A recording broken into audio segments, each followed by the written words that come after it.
Yep. All right, so here's the first question, Bert. How can an organization define what paying well means to them? Three options. Consider total compensation, including benefits, flexibility, work-life perks. That's number one. Number two, assess internal talent retention challenges and turnover data. And then number three, use external benchmark data to understand the market. All three are right. Which one do you like the most? Yeah, well, again, all three are right, of course, Phil, but I think it takes a combination of these. You've got to assess that internal talent retention. If you're losing your current talent, you're probably not paying enough. And Yeah. then you also have to use those external benchmarks to make sure that you're paying appropriately, that you're not overpaying for talent because that could put other pressures on your business. One thing I'd also make sure that you are considering is that, answer number one, you have to consider that total compensation package.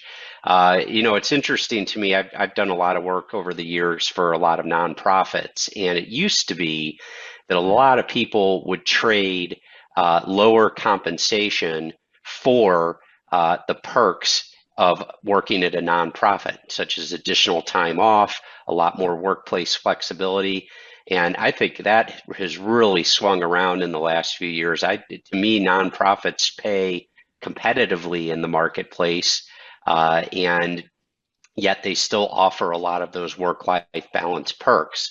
And I think that just shows the fact that a lot of for-profit businesses have also upped the game in what they offer as far as perks, and that there's been sort of a leveling of the field. So I do think it takes all three of these strategies to make sure that you are compensating people properly, or as you would say, paying them well.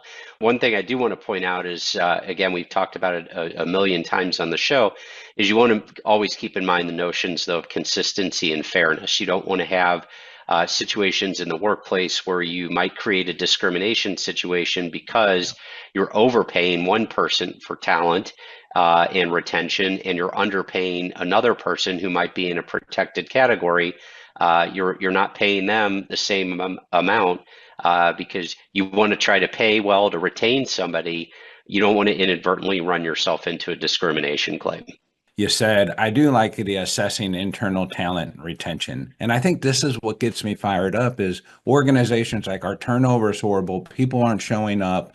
And we can't get the type of talent that we want. And then I look at their market data, and it's easy for me to look at. We have tons of it, and I can look at market data so quickly and go, well, this is why you're paying at the 48th percentile of the market. All right. And I'm like, okay, well, 52% of employers out there are paying better than you are. And that's the issue right there. It may have nothing to do with their culture, and it has everything to do with just the rate of pay. And as people are confronted with, higher prices of cost of living, this affects them. And then they do move for higher rates of pay, and they do stay for good pay.